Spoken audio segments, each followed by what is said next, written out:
Well, welcome everybody, thanks for coming back to Scottish Summit 2022. First off, before we start, actually, we've got a little bit of housekeeping to go through, and I'll read it because I can't remember this. There will be a fire alarm today at 12:30 and with no action required. Out with this time, if the fire alarm does sound, please treat it as genuine and make your way to the nearest fire exit in a calm and orderly manner. Please familiarise yourself with emergency exits, which are the green running men signs, and follow these to the building.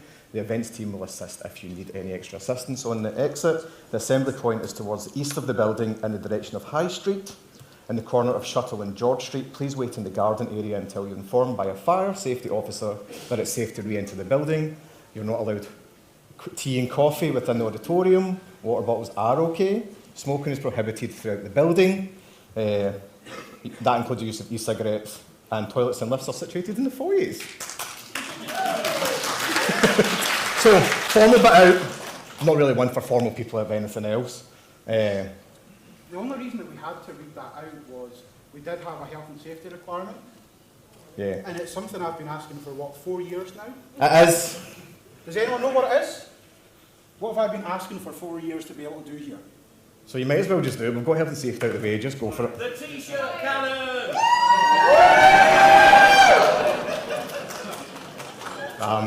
Now let's see if it works. Who wants a t-shirt? Yeah, that's not going to happen right there.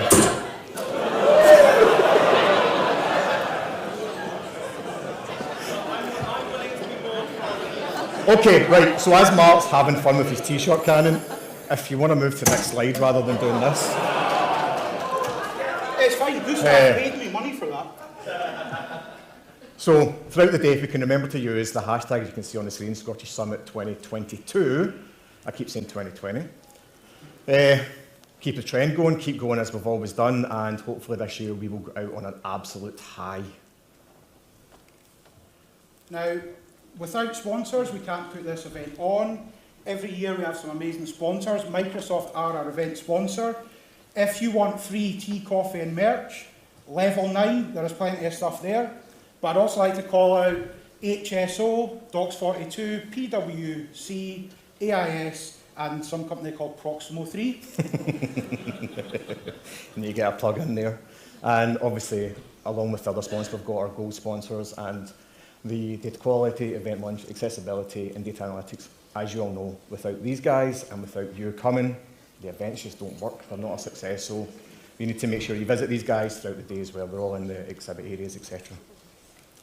Now, one of the things that's great about these events, it's good that you can join as a community, you can learn new things, you can meet new people. One of the things that we love to be able to do is give back to the local community. So this year our chosen charity was Rock Trust, and here is a video from Rock Trust.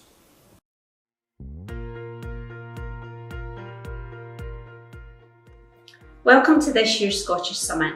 We're proud to be this year's chosen charity partner. Last year, Rock Trust supported over 600 young people to avoid or move on from homelessness. By choosing Rock Trust, you're providing accommodation, support, education and employment opportunities, which are the best routes off the streets and away from the misery that accompanies homelessness.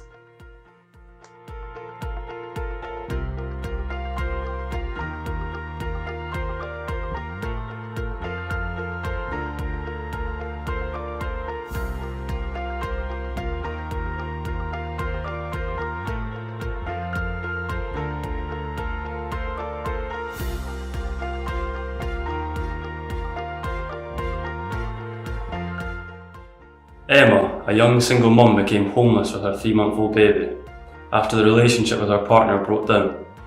The day she moved into her flat, I helped her get a bed and a cot for her baby. Emma said that the support she received from the Rock Trust was phenomenal. I recently supported a young man to purchase baking items so that he could bake with his toddler.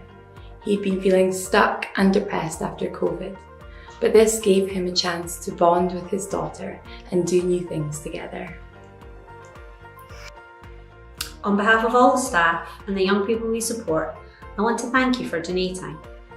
Thank you for choosing to help us end youth homelessness. Together you have raised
Just a short introduction for myself. With people who have sight and hearing disabilities. I'm a 39-year-old man, fair-skinned, Scottish tartan, wearing blue jeans, brown shoes. Thank you for inviting me. Just before I start, I would like to thank Mark Christie and also Donna Sarker for inviting me along, volunteering me to do this. And inviting, I think's the word, yes. I'm not the type of person to do many presentations, so this is a little bit in at the deep end for me. But I do appreciate the chance to talk to you as a new speaker. Thank you to the organisers and staff who have made this possible, and for the interpreters for translating. And also thank you to my colleagues at Keynote for their support, and my wife.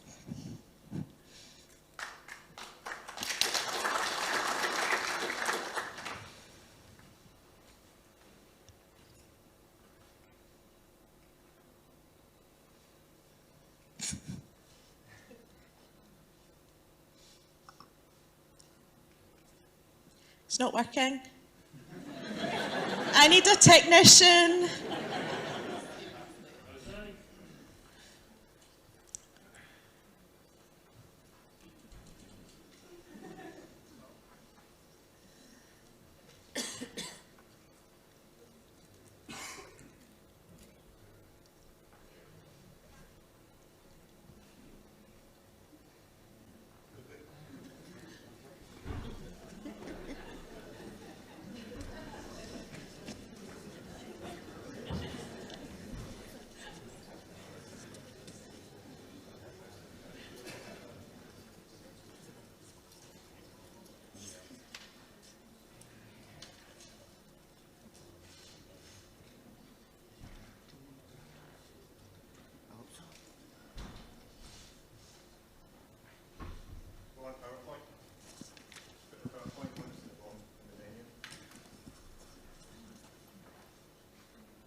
Okay, sorry about that.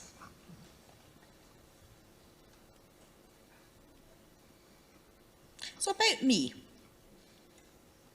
Thank you for coming along today and listening to my speech about disability and inclusion in tech. I'm going to start sharing a little bit about myself and my story. I was born profoundly deaf.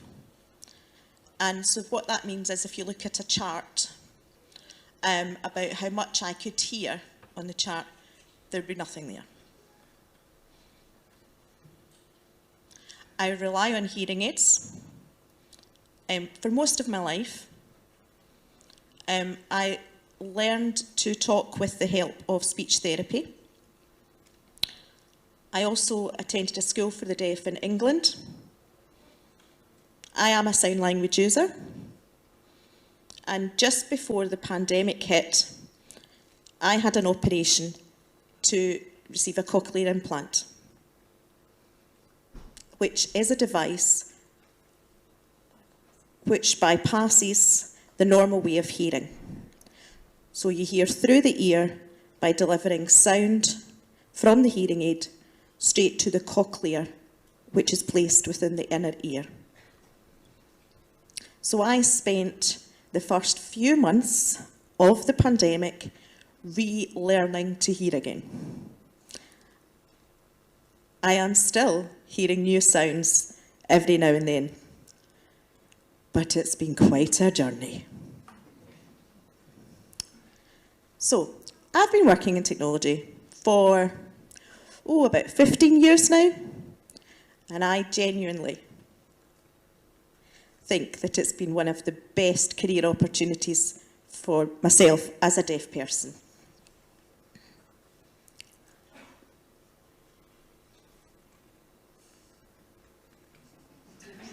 No.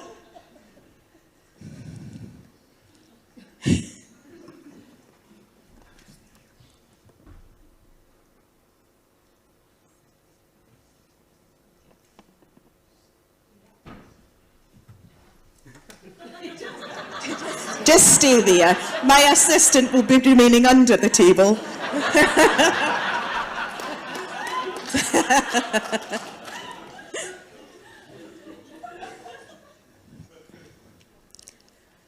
So I started working for a small local building company in Ireland. We didn't have a big network, and I remember the servers were 4 large boxes sitting under the table in a standard office room with a monitor on top and a KVM switch for the keyboard and mouse. The air conditioning was the same as it was in every office room, only a few degrees cooler. So this was my office. I was the only person who could work in that room due to the noise from the large fans that were blowing constantly.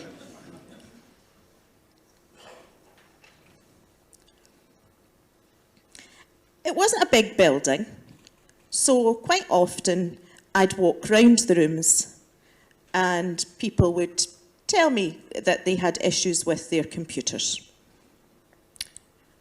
And that suited me quite well, because I didn't need to rely on a telephone switchboard. However, when I left that job, I did face many, many barriers trying to get another job, as a lot of support roles at that time required a telephone contact. How? So I was lucky to get a job in a hospital, and I took my way of working with me. The doctors, the nurses, the clerical staff would log a ticket. I would look at the tickets and then pick the ones that looked like they needed a physical call-out, so I could just walk along to sort it out. So I learned a lot about how to fix printers. I also learned that printers are the devil.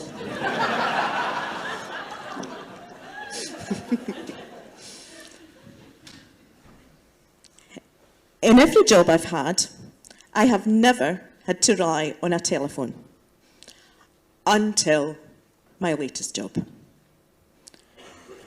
So with my career progression, I've taken more responsibilities, and it's become more essential that I deal with customers in meetings. So this was the old way of working. I'm thankful, so thankful to colleagues who would come with me into a small room, put the customer call on a speaker, and then they would relay what was being said. Now, I could hear sounds, but what was being said? Not a clue. It just didn't make sense. It was just noise. Now, even though I have a cochlear implant, all sounds sound like noise to me. So you can imagine that when the pandemic hit, how I felt when it looked like we'd have to work from home. I was a little bit worried about what my role would entail. How would I be able to interact with customers? So just about at that time, Microsoft started to develop Teams, especially with video conferencing and captioning. Thank you. So I'd seen captions working before, a few years ago, but they weren't great. It just wasn't any point in turning it on, because they confused the situation even more. However, now, after the pandemic hit, the captioning had improved so much that I was able to hold meetings with my customers. I was able to join in office banter and wider company discussions. I feel now that Teams have helped me to understand much, much more than if I were to go into the office full time. I would then have to rely on lip reading. I would be lost in great group conversations. I'd have to take my laptop into a free room to interact with customers. Now, I work with colleagues from all over Europe, and the captioning software can pick up the accents quite well. My colleagues have even said to me that they use the captions too, because it makes it easier to understand the calls. So it's not just disabled people who benefit from accessibility tools.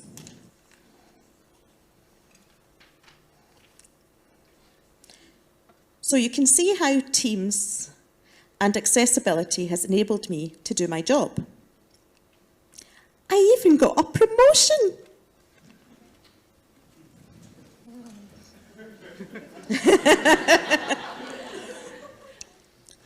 So by giving disabled people, the right tools to do the job, they will excel. And when you do this, the bar is lifted and everyone benefits.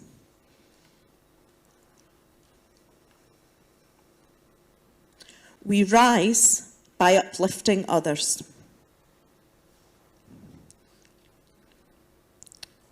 On Wednesday, I attended the Harkin Summit, which is in Belfast, which is an international disability conference, employment summit that has happened every year since 2016.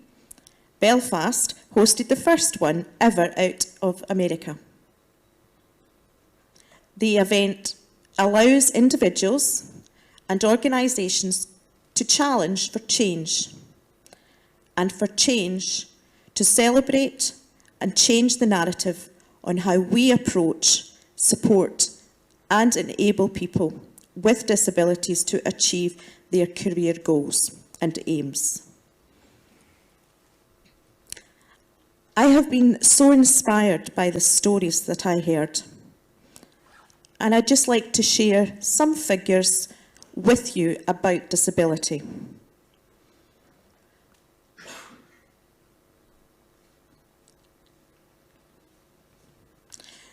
So it is estimated that around 15% of the world's population live with some form of disability. So using this percentage, how many people would this equate to in your organisation? Remember, not all disabilities are visible.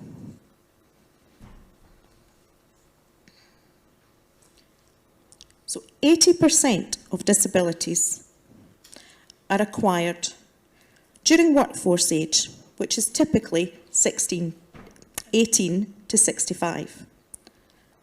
And the reason for this is always unique to the person. Sometimes it's an injury, sometimes it's an underlying health conditions, sometimes there's just no reason.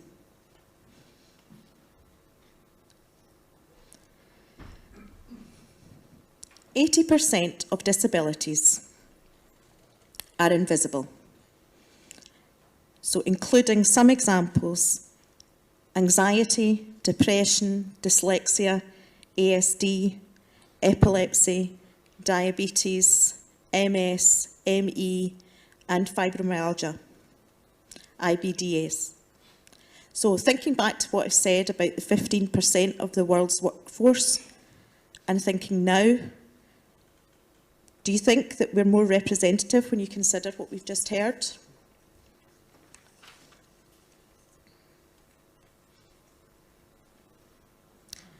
COVID-19 has had a disproportionate impact on people with disabilities and their careers.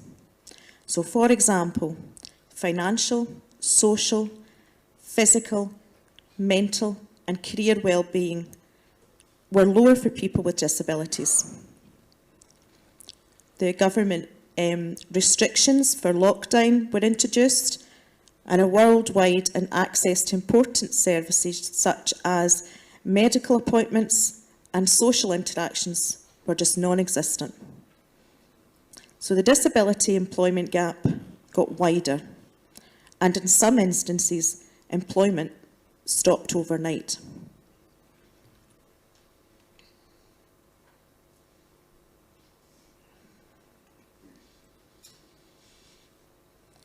It has been suggested that during COVID, 1 in 2 people have had a mental health issue, and this includes stress, anxiety, PTSD and depression. The purple pound. Have you heard of the purple pound? People with disabilities and their family and friends have a global spending power of $13 trillion. Who wouldn't want to have a share of that? So what can your organisation do to access that, the purple pound? By focusing on inclusive design, I heard a great statement at the Harkin Summit. It said, accessible design is good design.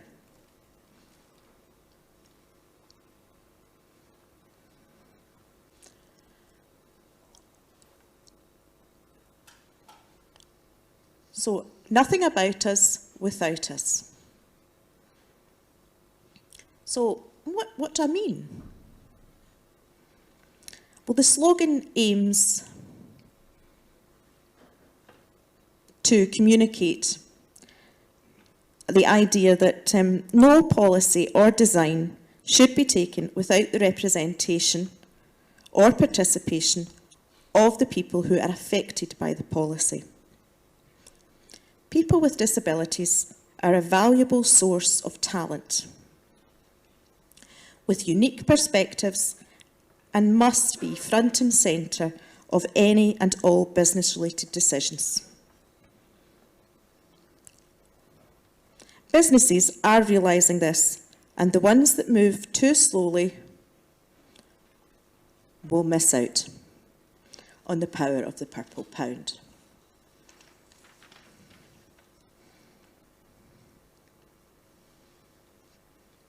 Keynote, which is the organisation that I work for, and Leonard Cheshire, we are developing very strong partnerships with disability organisations and employment organisations. We're doing this because, one, we are committed to help close the disability employment gap, and we know that there is a valuable and large untapped pool of people who are systematically excluded from employment opportunities, and it's just not right. So this year we are proud to be working with both Leonard Cheshire and the Now Group. Both of these organisations support people with disabilities into work experience, providing a gateway into employment. Now, essentially, they work towards ensuring people with disabilities can live, learn and work as independently as they choose, whatever their ability. The Leonard Cheshire programme that we're participating with provides 12 weeks of meaningful work experience for people with disabilities in their field of expertise. These people have graduated and yet still face barriers to employment.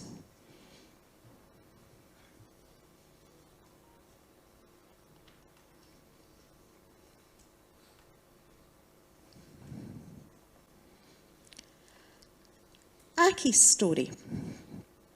So Aki has been living with MS for a number of years, and his movement is limited due to fatigue. Aki also uses a wheelchair, which presents challenges in preparing for and travelling to an office environment. So working with Leonard Cheshire, he has gained a 12-week position within Keynote with the potential to securing a full-time role. Keynote, our motto is that thinking beyond limitations. And I think we live up to this.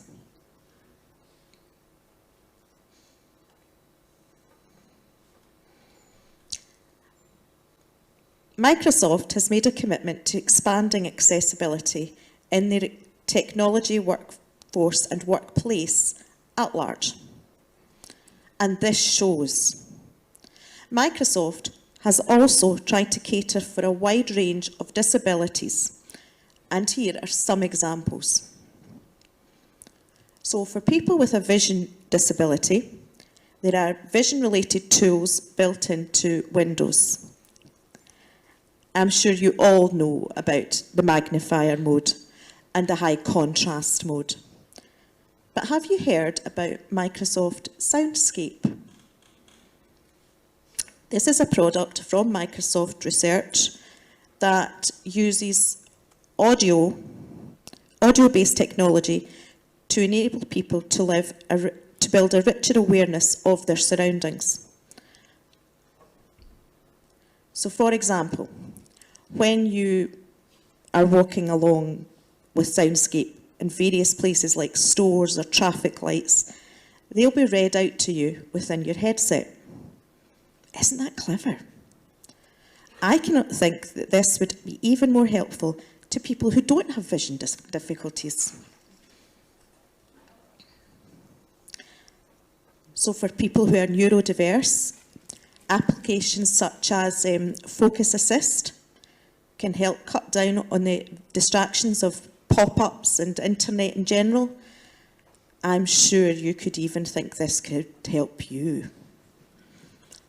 I use Focus on my phone all the time to block out notifications unless it's from my wife or if the doorbell rings. There are other options to enable, such as setting up friendlier fonts to help people with dyslexia. People with mobility issues can make use of voice typing or even using eye control, the option in Windows. You do need separate hardware to enable this, but again, this is a barrier that could be removed. So I love the story of the Xbox Adaptive Controller. It has programmable buttons that allow people with mobility issues to have full control over how they can operate it. This opens up the world of gaming to them, something that would be really difficult or impossible with normal controllers. There are so many accessible products and software on the market out there. It's a great big economy now, but there's a real need for these products. And I'm sure with just a little bit of research, you could even be part of this solution. I hope I've given you some food for thought.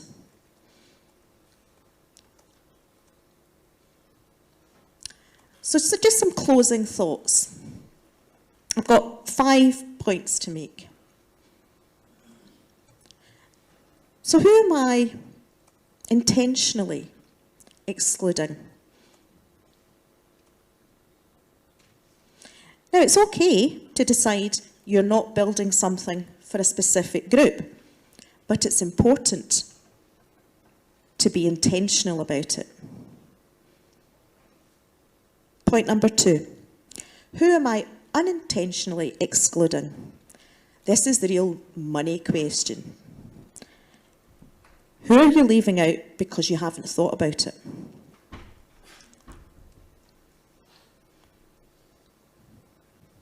Inclusive by design.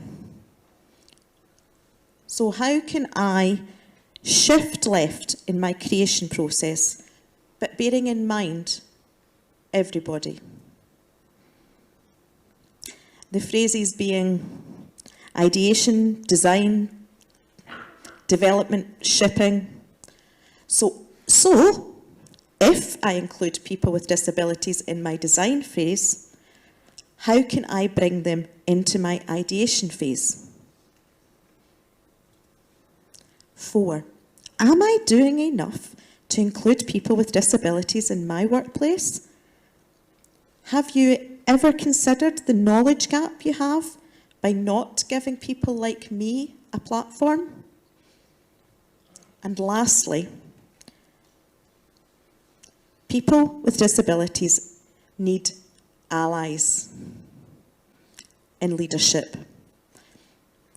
It is leaders who have the power. And this means to remove the barriers that disabled people face. If this is you, please consider becoming an ally. Thank you so much.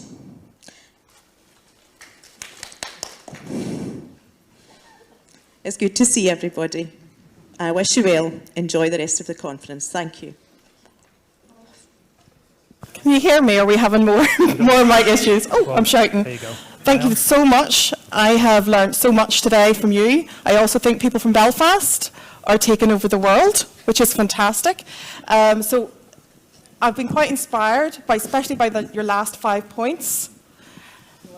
I think we all have. So because we have you here, and our theme throughout this whole conference has been accessibility. We need to know more. We need to be aware of everything for everybody. That's one of the things I love about this conference. So we were here yesterday as well. Did you know that? There was quite a lot of us here yesterday. And we were having I can't say that word, I've got visual palsy, accessibility hack. We even had the Loch Ness Monster here yesterday. It was running around. She was a bit sweaty by the end of the day, but she did well. So, do you want to know who won the accessibility hack? Yeah. Okay. Are we? I think so. Nobody knows what's Who knows? happening here. Oh, you're still here. Okay, so congratulations, everybody, to the Blue Mammoth. Is anybody from the Blue Mammoth here?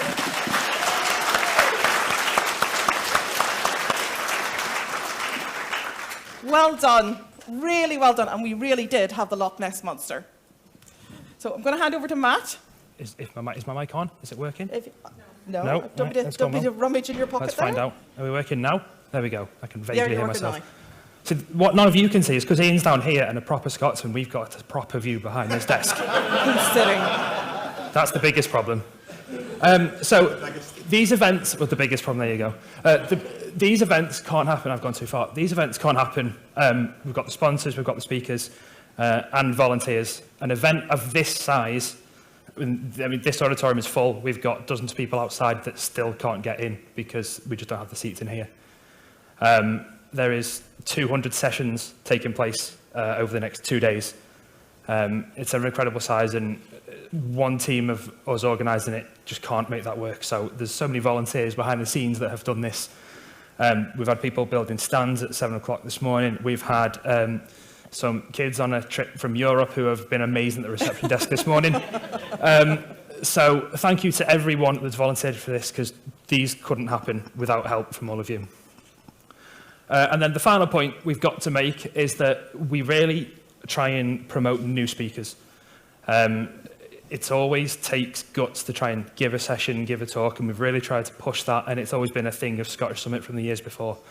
So Paddy's led this up, I think, and we've got a whole bunch of speakers who are giving their first presentations today, and it's all on one specific track throughout the day. So if you fancy one of them and you want to go and have a look at their talk and see how they get on, then thank you for them for taking the time and taking that extra step to have their first session, because it is a scary first session. So well done for them. And ultimately, I think, Janet? So, there's no more talking, there's no more technical glitches. You're just going to go out, have a good time, support the new speakers and make new friends.